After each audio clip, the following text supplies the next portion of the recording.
जय Hind to all cadets. तो कैसे आप सभी, आई होप आप सभी अच्छे होंगे। मैं इस वीडियो में बात करने वाली हूँ कि हम फेज 2 कैसे क्लियर कर सकते हैं इन फर्स्ट अटेम्प्ट में।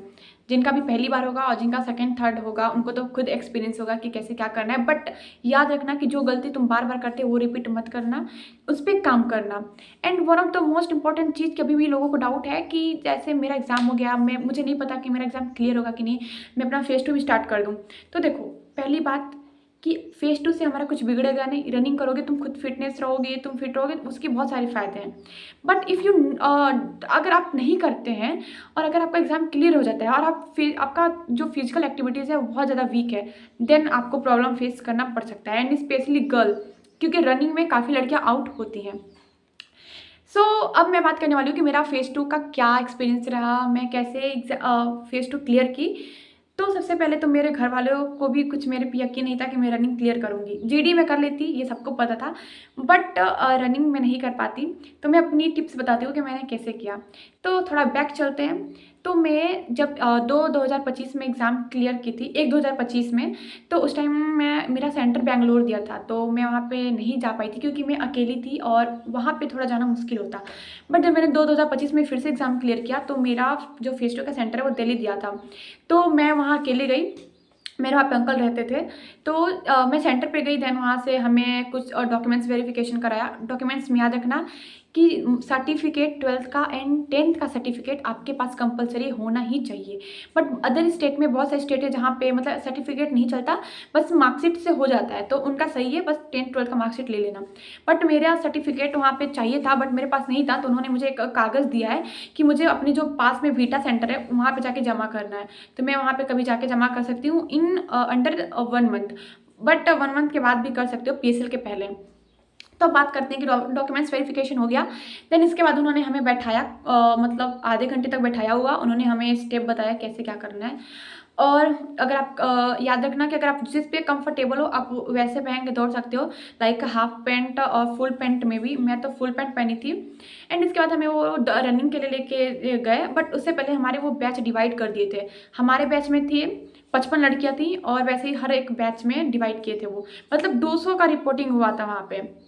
एंड जब हमें दौड़ने के लिए लेके गए, देन वहाँ पे हम लोगों को बैठाया, देन थोड़ा सा एक्सरसाइज वगैरह कराया रनिंग से पहले। एंड उसके बाद वो मतलब बोले कि अब स्टार्ट करो रनिंग। तो वो जब स्टार्ट करने को रनिंग कहते हैं ना, तो उस टाइम पे थोड़ा कंसंट्रेशन ज़्यादा रखना।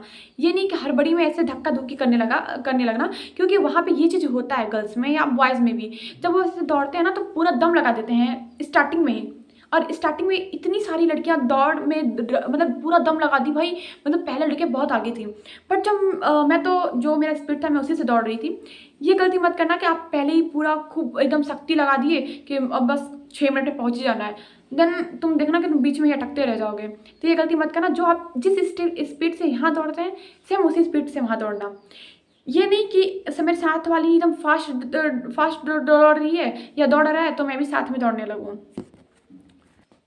देन वो जब हमें बोले कि रनिंग स्टार्ट करो, तो उस टाइम पे भाई दिल मतलब लगता है ना कि धक धक धक धक ऐसे करने लगता है। कुछ समझ नहीं आता। हमें तो 5 बजे शायद सुबह दौड़ा दिए थे।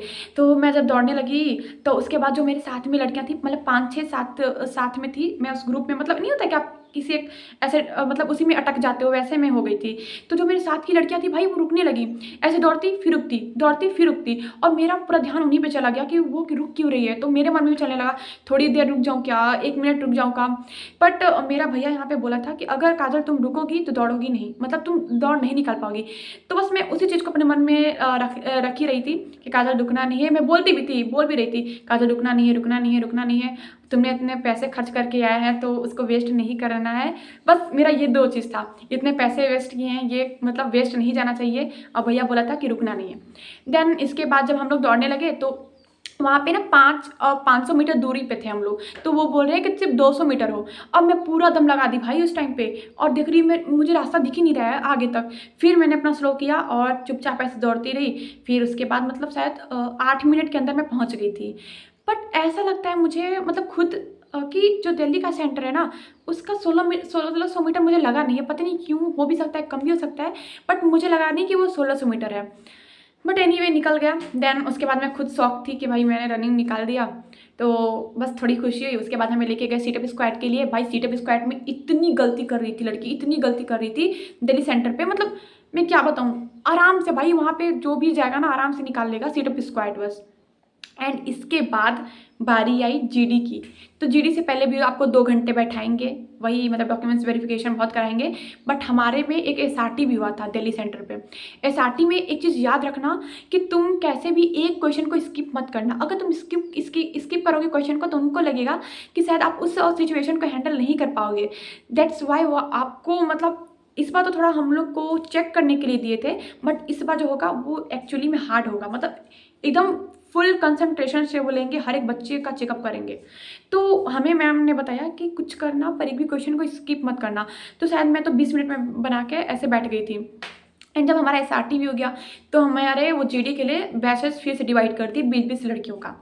देन हम जब जीडी में गए तो जीडी में भाई तुम एक याद चीज़ रखना कि कभी इंट्रोडक्शन रटना मत, वरना तुम जब इसकी आदत लग जाएगी ना दिमाग में रटने की, तो आप वहाँ पे गड़बड़ा जाओगे। तो बस वो हमें बोले कि जीडी में अपना अपना इंट्रोडक्शन नहीं देना है, अबाउट द टॉपिक बोलना है, नाम बोलना है, आप कहाँ से हो बस। जैसे my name is Kajal Chaubey, I am from Jharkhand, so our about topic is that cyber bullying. तो उसके बारे में, साइबर बुलिंग के बारे में बस बता दो। देन मैंने सबसे पहले इनिशिएट किया, क्योंकि भाई वैसे ही मैं बोलती बहुत हूँ और मेरा कॉन्फिडेंस लेवल भी जीडी में बहुत हाई था कि मतलब सिस्टम तो फाड़ देना है भाई।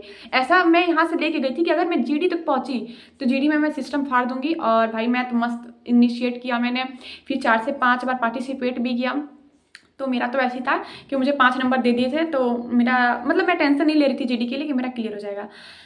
फिर उसके बाद जो हमारे साथ में थी शायद 3 लड़कियां आउट हुई थी जो एकदम नहीं बोली थी, मतलब हकला रही थी और उन्हें सर मौका भी दिए कि एक बार और बोलो, ट्राई करो, बट वो एकदम नहीं बोली। और जो हमारे साथ में एक लड़की थी वो बहुत ज़्यादा ओवर स्मार्ट बन रही थी, लाइक पार्सली एग्री करना, why should you say that, how can you think about that, उससे ही क्वेश्चन करने लगी। तो जो मैम थी ना वहाँ की सीओ मैम बहुत टाइट होती हैं, मतलब जीडी वहाँ का बढ़िया होता है।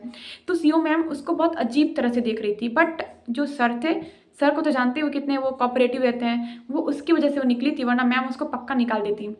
देन हमारा जीडी भी हो गया। तो हमारे 20 में से 3 लड़कियों को निकाले थे और 17 लड़कियां सेलेक्ट हो गई थी जीडी में।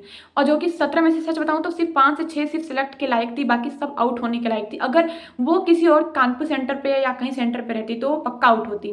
बट जीडी सेंटर इतना कोऑपरेटिव होता है कि मत पूछो, मतलब आपको जीडी में वो आउट नहीं करते। और अधिकतर सेंटर पे तो ये भी कह देते हैं कि भाई अगर तुम्हें इंग्लिश नहीं बोलने भी आ रहा है ना तो आप हिंदी में कह दो उस चीज़ को। बहुत मतलब बहुत ज़्यादा सेंटर पे होता है ऐसे।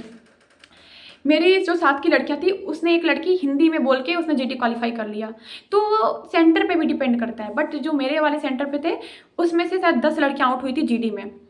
तो ओवरऑल 200 में से 139 लड़कियां सेलेक्ट हुई थी मेडिकल के लिए। तो बस यही मेरा एक्सपीरियंस था और मुझे बहुत ज़्यादा अच्छा लगा। वो लास्ट में क्लैपिंग करवाते हैं कि आप यहाँ तक आए, इतना क्लियर किए, इसके लिए इतने कस के ताली बजाओ और कि आपके जो बाहर पेरेंट्स हैं वो तक सुन ले। तो बहुत अच्छा लगा था मुझे भाई, मतलब मैं बहुत खुश हुई क्लियर करके, क्योंकि मुझे खुद यकीन नहीं था, मेरे घर वाले को भी नहीं था कि मैं रनिंग निकाल लूँगी। तो बस यही था। बाकी ऑल द बेस्ट। अगर आपका कोई डाउट हो देन आप कमेंट में कमेंट कर सकते हैं। बाकी जय हिंद टू ऑल।